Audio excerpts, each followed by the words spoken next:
Hi, welcome to Singe's Shred Corner. Today is 8-finger tapping part 2.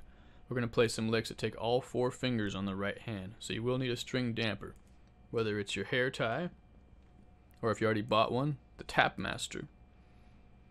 This straps on like a capo, but on the back is a thick rubber pad, so it deadens the strings, not completely, but almost. Same concept as this. It'll get rid of a lot of the extra noise that you don't want when you're playing on high gain. Okay, let's talk about some of the pitfalls that people usually fall into when they're starting on this technique and how to avoid them. Number 1, most important one. They have a tendency to want to anchor their right hand to the neck using the thumb to stabilize it, right? That's okay if you're going to only tap with one finger here. It won't hurt you. But if you're using more than one finger on the right hand, strongly advise to keep your hand free floating to not restrict your movement. This helps a lot. Number 2, always release notes, the last note on the right hand, and hold the note still, but you're not fretting it when you change strings. So let's listen to that. If I had, say, 4 notes, 5, 7, 12 on the A string, and then releasing the 12, but still holding it. Let's see what that sounds like. See, and I didn't use a palm or anything to mute it, just the action of going from this to this. Very effective.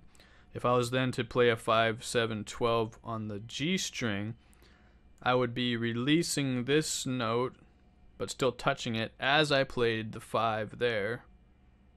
And then when I play the 7, my hand is free to do something else. But this is very good for muting. So let's see, 5, 7, 12, release, but still holding, 7, 12, and then release again. Very effective. Okay, so I'm going to play 4 licks here. Very slow, and then very fast.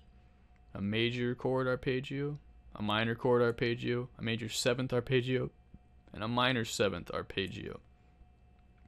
Any questions? Email me. See y'all next time. Rock.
All 4 of those exercises are 4-octave arpeggios with just one note missing at the top, because there's not quite enough room on a 6-string guitar with only 24 frets to play that last note in most positions. Now these exercises are especially great because the left and the right hand are playing the same notes in the same pattern and even using the same fingering, so your hands really get in sync that way.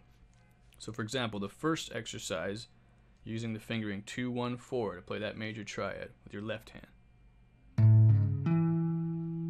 Now your right hand is going to play 2, 1, 4, next octave. Then your left hand is going to play 2, 1, 4. Right? Now the minor arpeggio is 1 fret wider, so that's pretty tough on the right hand. You got to get used to that. Now if you'll notice, there's one other way you can mute when you're doing 8-finger tapping. You can't have your palm over here, right, muting the lower strings. I like to use my index finger and lightly place it on all the strings above the ones that I'm fretting with the left hand. So for example, if I was going to play a note with the G string, maybe this fret. Now I could mute the low E, A, and D strings with my index finger here.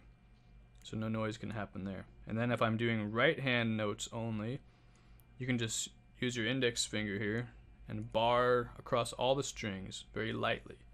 So no open pull-offs could happen. Alright, that's all for this week. See you next time.